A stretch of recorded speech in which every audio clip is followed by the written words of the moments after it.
අපි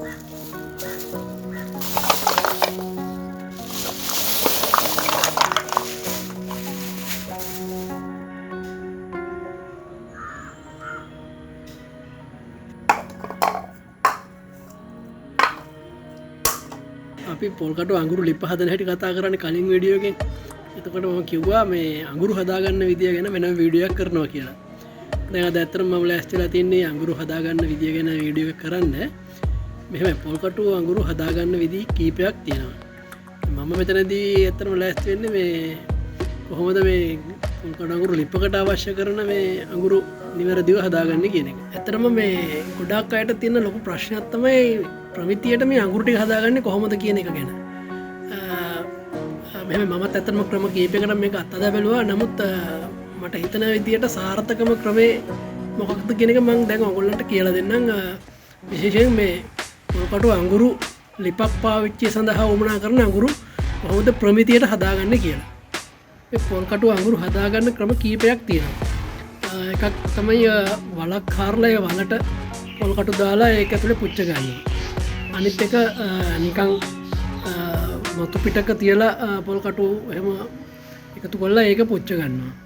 තව ක්‍රමයක් තියෙනවා මේ මොකක් හරි සිලින්ඩරයක් වගේ ඇතුලට දාලා එහෙම පුච්ච ගන්න ක්‍රමයක්. ඇත්තටම මේවා මේ ක්‍රම වලින් ඊටම සාර්ථකම ක්‍රමය තමයි වලක දාලා අඟුරු පුච්ච ගන්න එක. නමුත් ඒ වගේව කරන්නේ මහා පරිමාණයෙන් අඟුරු නිෂ්පාදනය කරන තැන්වල තමයි. මොකද පොල්කටු 300ක් එකසැර පුච්චන්න පුළුවන් ඒ වගේ වලකට දැම්මා.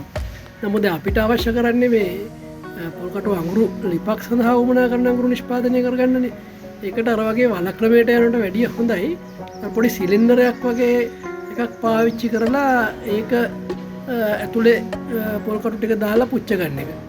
මොකද මේ එතකොට අපිට පොල්කටු සාමාන්‍යයෙන් අපිට දෙවේලකට විතර වුමනා කරන පොල්කටු එකවර මේ පුච්ච ගන්න පුළුවන්.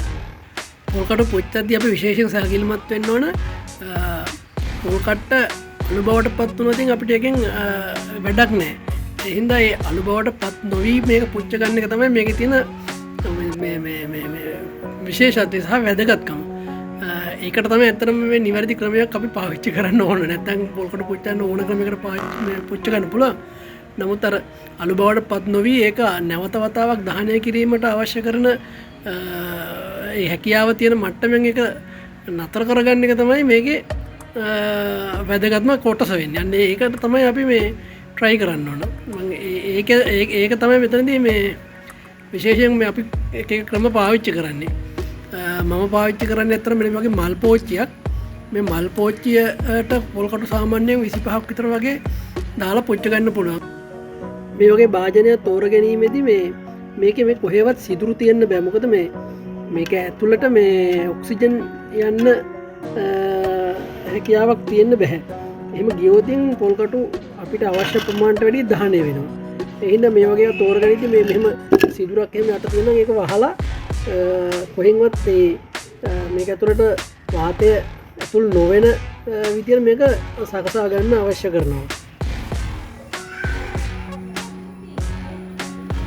සාමාන්‍යයෙන් පොල්කටු අවුල ගන්න මේ ගොඩක් අය පාවිච්චි කරන්නේ පොල් කට්ටකටම අලු ටිකක් දාලා ඒකට බෝමු තෙල් දාලා ඒක තමයි පත්තු කරන්නේ. නමුත් මට ඇත්තටම අලු හොයාගන්න නැහැ. ඒ නිසා මම පොල් කට්ටකට මේ පොඟවපු පොල් තෙල් වලින් පොඟවපු පාන්තිර දෙකක් දාලා තමයි මේ පොල්කටු අවුල ගන්නේ. ඇත්තටම මේ වගේ ප්‍රමාණයක් අවුල ගැනීම මේ වගේ පොල්කටු ප්‍රමාණයක් අවුල ගැනීමේදී මේ පාන්තිර දෙකක් ප්‍රමාණවත් වෙනවා මේ මූලිකව මේ අවුල ගැනීම සඳහා.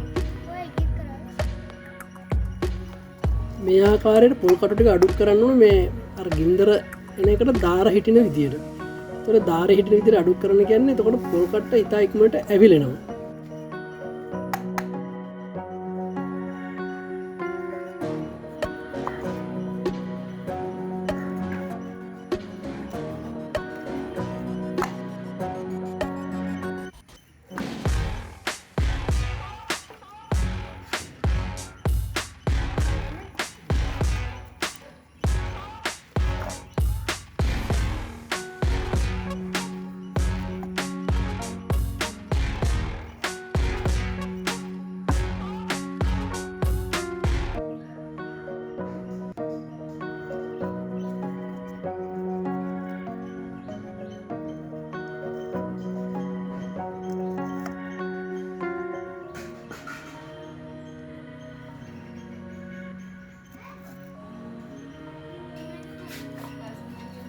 ඇත්තටම මේක හරිම ක්‍රමේ තමයි මේ ගින්දර පිට වෙන්න නොදී. ඒ කියන්නේ දුම් ගගහ මේක තියෙන්න ඕන. මේක මේ වගේ දුම් දදා තියෙනවා. නමුත් ඇත්තටම මේක ඇතුලෙන් පත්තු වෙනවා. ඒ පත්තු වෙලා මේ ඇතුලේ ටික පත්තු වුණාට පස්සේ ඒ ටික හිමීට පොඩි වුණාම මේ ටික පල්ලයට බහින උඩ තියෙන ටික. බය වෙන්න දෙයක් නැහැ. මේක ඇත්තටම දුම් දදා යටින් පිච්චි යටට බහිනවා. යටට බහිනවා කියලා කියන්නේ මේ යට ටික හොඳ ගානට පිච්චිලා කියන එක. මේක ගොඩාක් පිච්චෙන්න දෙන්න එපා. මේක සාමාන්‍යයෙන් ගින්දර මෙන්න මේ වගේ මට්ටමකට ආවට මේක වහන්න ඕනේ. වැහුවට පස්සේ මේ පිටින් ඇතුළට වාතය යන්න බැරි හේල් කරාට පස්සේ මේක හිමිට නිවිලා යනවා. අපි සාමාන්‍යයෙන් පැය 3ක් විතර ගියාට පස්සේ මේක ඇරලා බලන්න. මේ තියෙන්නේ මම පුස්තකයට පොල් කටුව ගුරුපිට. අපි මේක ඇරලා බලමු දැන් මේක ඇතුළේ මොන වගේ තත්ත්වයකද තියෙන්නේ කියලා. රයිට් එහෙමයි. දැන් ඇත්තටම පොල් කටු අඟුරු නිසියාකාරව නිවැරදිව හරි ප්‍රමිතියට පිච්චුණා නම් මෙන්න මේ වගේ තියෙන්න ඕන. ඒකයි මේක පොඩි කෑලි වලට කැඩිලා නැහැ. කට්ට නිකන් දෙකට වගේ පැයිලා තියෙනවා. ඒ වගේම මේ කට්ට විදිහටම තියෙනවා. දැන් මේක අපි වතුර ගහලා නිවන්න අවශ්‍ය නැහැ. මෙන්න මේ අඟුරු හරි ප්‍රමිතියට පිච්චිලා තියෙනවා. දැන් බලනවා එකකින් එන සද්දේ ඒක නිකන් අර හරියට යකඩ කෑලියකට වදිනකොට එන සද්දයක් වගේ සද්දයක් එන්න ඕනේ. හරි තියුණු සද්දයක්. මේවා ඉතාලම හොඳට පිච්චිලා මේ හොඳ මට්ටමේම තියෙන මේ පොල් කටුවම. මෙතන පොල් කටු 8ක විතර වගේ අඟුරු තියෙනවා. ඇත්තටම මේ අඟුරු ප්‍රමාණය අපිට ව්‍යංජන 3ක් 4ක් වගේ උයා ගන්න හොඳටම ප්‍රමාණයි. හොඳයි. අද අපි කතා කරේ කොහොමද පොල් කටු අඟුරු ලිපක් සඳහා අවශ්‍ය කරන පොල් කටු නිසි ප්‍රමිතියට පුච්චා ගන්න කියන එක. ඇත්තටම මේ පොල් කටු අඟුරු ලිපක කාර්යක්ෂමතාවය රඳා පවතින්නේ ඒක සඳහා යොදා ගන්න අඟුරු මත. ඒ අඟුරු කොයිතරම් ප්‍රමිතියට නිෂ්පාදනය කරලා තියෙනවද කියන එක මත තමයි මේ කාර්යක්ෂමතාවය තියෙන්නේ. ඒ නිසා විශේෂයෙන් පොල් කටු අඟුරු ලිපක් සඳහා අඟුරු නිෂ්පාදනය කර ගැනීමේදී ඒ නිසි තාක්ෂණය පාවිච්චි කරන්න කියන එක තමයි අපි කොයි වෙලාවෙත් යෝජනා කරන්නේ.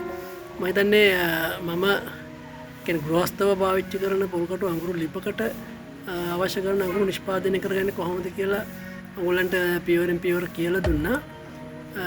මේ වීඩියෝ එකෙන් ඔයගොල්ලන්ට යම් ප්‍රයෝජනයක් වුණා නම් සහ ඔයගොල්ලන්ට යම් කිසි දැනුමක් එකතු වුණා නම් මගේ YouTube channel එක කියන්නේ සිලොන් කල්ට් YouTube channel එක subscribe කරන්න කියලා මම ඔයගොල්ලන්ගෙන් කරුණාවෙන් ඉල්ලා සිටිනවා. ඒ වගේම bell icon එක click කරන්න. එතකොට මම අලුතෙන් දාන වීඩියෝ මොනවා හරි තියෙනවා ඔයගොල්ලන්ට ඉතා ඉක්මනින් ඒ දැනුම් දීම මට කරන්න පුළුවන් ඒ ඔස්සේ.